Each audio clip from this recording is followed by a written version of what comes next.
Number 1, Bill Gates. कुछ वर्ष पहले तक वर्ल्ड के सबसे रिच इंसान बिल गेट्स को सभी जानते हैं। ये हार्वर्ड ड्रॉप आउट थे। उन्होंने अपने करियर की शुरुआत में ट्रैप और डेटा नामक एक बिजनेस का को-ऑनरशिप किया जो पूरी तरह विफल रही थी। हालांकि कंप्यूटर प्रोग्रामिंग में इनके स्किल और जुनून ने इस विफलता को प्रसिद्ध सॉफ्टवेयर कंपनी माइक्रोसॉफ्ट में बदल दिया। बिल गेट्स उस समय के 31 वर्ष के थे और दुनिया के सबसे कम उम्र के अरबपति बने। इस असफलता के बारे में बिल गेट्स ने एक स्पीच में कहा था कि सफलता का जश्न मनाना ठीक है, लेकिन असफलता के सबक पर ध्यान देना अधिक महत्वपूर्ण है। Number 2, Albert Einstein. आइंस्टीन शब्द आज के समय में जीनियस का पर्याय है। क्या आपको पता है कि relativity, the special and the general theory के जनक स्वयं अल्बर्ट आइंस्टीन 9 वर्ष की आयु तक धारा प्रवाह नहीं बोल सकते थे। उनके विद्रोही स्वभाव के कारण उन्हें स्कूल से निकाल दिया गया और उन्हें ज्यूरिख पॉलिटेक्निक स्कूल में प्रवेश देने से मना कर दिया गया।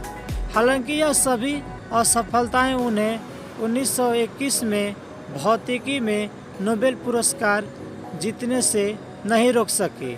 आइंस्टीन का मानना था कि सफलता के प्रगति में विफलता रहती है। Number 3, Abraham Lincoln. अमेरिका के सबसे फेमस राष्ट्रपति अब्राहम लिंकन असफलता के एक बड़े उदाहरण है। 1831 में व्यापार में असफल होने, 1836 में एक नर्वस ब्रेकडाउन से पीड़ित, 1856 में राष्ट्रपति पद की रेस से बाहर होने के बाद भी अब्राहम लिंकन अपने रास्ते पर अडिग रहे। लिंकन ने कहा था कि मेरी बड़ी चिंता यह नहीं है कि आप असफल हुए हैं या नहीं, बल्कि यह है कि क्या आप अपनी असफलता से संतुष्ट हैं। लिंकन को 1861 में संयुक्त राज्य अमेरिका के 16वें राष्ट्रपति के रूप में चुना गया था। वे अमेरिका के सबसे पॉपुलर राष्ट्रपति माने जाते हैं। Number 4, Michael Jordan. बास्केटबॉल दिग्गज प्लेयर माइकल जॉर्डन ने नाइके कंपनी के एक विज्ञापन में कहा कि मैंने अपने करियर में 9000 से अधिक शॉट गंवाए हैं। मैंने लगभग 300 गेम गंवाए हैं। 26 बार मुझ पर गेम जीतने वाले शॉट लेने के लिए भरोसा किया गया और मैं चूक गया। मैं अपने जीवन में बार बार असफल हुआ हूँ, हालांकि इससे आगे बढ़ा और इसलिए मैं सफल हुआ। सभी को यही लगता है कि जॉर्डन का बास्केटबॉल स्किल नेचुरल टैलेंट था, लेकिन क्या आपको पता है कि अपने शुरुआती वर्षों में जॉर्डन के बास्केटबॉल कोचों को इस बात की सबसे ज़्यादा परेशानी थी कि जॉर्डन अपनी न्यूनतम ऊंचाई तक भी नहीं पहुंच पा रहे हैं। हालांकि वर्षों के प्रयास, अभ्यास और असफलता ने ही इस सितारे को जन्म दिया। Number 5, JK Rowling. Famous Harry Potter novel की राइटर जेके राउलिंग हार्वर्ड में अपनी स्पीच के दौरान विफलता के महत्व और मूल्य को रेखांकित करते हुए कहा था कि मैं एक महाकाव्य पैमाने पर विफल रही थी। मेरा बहुत कम उम्र में विवाह हुआ था जो टूट गया था और मैं बेरोजगार थी। अपने माता पिता के साथ मैं आधुनिक ब्रिटेन के सबसे गरीब लोगों में शामिल थी। उस समय तक मेरे माता पिता के मन में मेरे लिए जो डर था और जो मैंने किया था, दोनों ही समाप्त हो गए थे। मैं हर उस सामान्य मानक में सबसे बड़ी विफलता थी जिसे मैं जानती थी। जेके राउलिंग ने कहा कि इस असफलता से मजबूती और दृढ़ निश्चय के साथ बाहर आना ही उनकी सफलता की सबसे बड़ी कुंजी थी। इन परिस्थितियों में भी जेके राउलिंग ने हार नहीं मानी और पूरे विश्व में अपनी सफलता की इबारत लिखी। Number 6, Steve jobs. आज पूरे विश्व में स्टीव जॉब्स को कौन नहीं जानता। टेक्नोलॉजी के क्षेत्र में पूरे विश्व के अंदर क्रांति लाने वाले एप्पल की शुरुआत एक गैरेज में 2 आदमियों ने किया था। आज हम इसे $2 बिलियन से अधिक संपत्ति वाली कंपनी के रूप में जानते हैं, जिसमें करीब 5,000 से अधिक कर्मचारी काम करते हैं। लेकिन क्या आप जानते हैं कि इस कंपनी को शुरू करने वाले स्टीव जॉब्स को उनकी ही कंपनी से निकाल दिया गया था। इस दौरान समय ने उन्हें एहसास दिलाया कि अपने काम के लिए उनका जुनून असफलता की निराशा से अधिक है। नेक्स्ट और पिक्सर जैसे आगे के उपक्रमों ने अंततः जॉब्स को एप्पल में फिर से सीईओ की स्थिति में वापस ला दिया।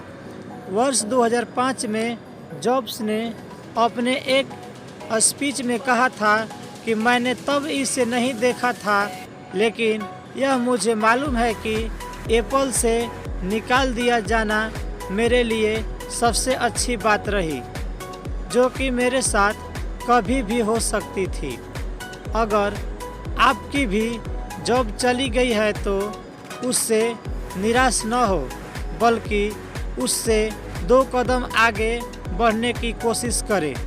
Number 7, Steven Spielberg. Steven Spielberg को अब तक के सबसे प्रभावशाली फिल्म निर्माताओं में से एक माना जाता है। इन्होंने कई वर्ल्ड फेमस मूवी दी, लेकिन क्या आपको पता है कि स्टीवन स्पीलबर्ग के हाई स्कूल में बहुत खराब ग्रेड थे, जिससे उन्हें दक्षिणी कैलिफोर्निया विश्वविद्यालय से 3 बार खारिज कर दिया गया। जब वे कॉलेज में थे तब उनकी नज़र यूनिवर्सल के अधिकारियों पर पड़ी, जिन्होंने 1969 में उन्हें एक टेलीविज़न निर्देशक के रूप में साइन किया था। स्टीवन स्पीलबर्ग ने अपने एक स्पीच में कहा था कि भले ही मैं बूढ़ा हो जाऊं, जो मैं करता हूं वह कभी बूढ़ा नहीं होता। यह मुझे अपने जुनून के लिए भूखा रखता है। आज तक स्पीलबर्ग ने 51 फिल्मों का निर्देशन किया है और उन्हें 3 ऑस्कर से सम्मानित किया जा चुका है। Number 8, Walt Disney. Mickey mouse को पूरे विश्व में बड़े से लेकर बच्चे तक जानते हैं। इसके निर्माता वॉल्ट डिज्नी ने सेना में शामिल होने के असफल प्रयास में कम उम्र में स्कूल छोड़ दिया। इसके बाद उन्होंने एक लॉ ऑफ ग्राम स्टूडियो शुरू किया, जो असफल रहा और ये दिवालिया हो गए। यहाँ से निकलने के बाद उन्होंने एक अखबार ज्वाइन किया, लेकिन वहाँ से भी इन्हें पर्याप्त रचनात्मक नहीं होने के लिए निकाल दिया गया, जिसके बाद वॉल्ट डिज्नी ने अपनी मेहनत और भरोसे के दम पर डिज्नी स्टूडियो खड़ा किया। वॉल्ट डिज्नी ने अपने स्पीच में कहा था कि हम बहुत देर तक पीछे मुड़कर नहीं देखते, हम आगे बढ़ते रहते हैं, नए दरवाजे खोलते हैं और नई चीज़ें करते हैं, क्योंकि हम जिज्ञासु होते हैं। और जिज्ञासा हमें नए रास्तों पर ले जाती है। दोस्तों, कैसी लगी है हमारी मोटिवेशनल कहानी? कमेंट करके हमें ज़रूर बताएं और हमारे और कहानी सुनने के लिए हमें फॉलो ज़रूर करें।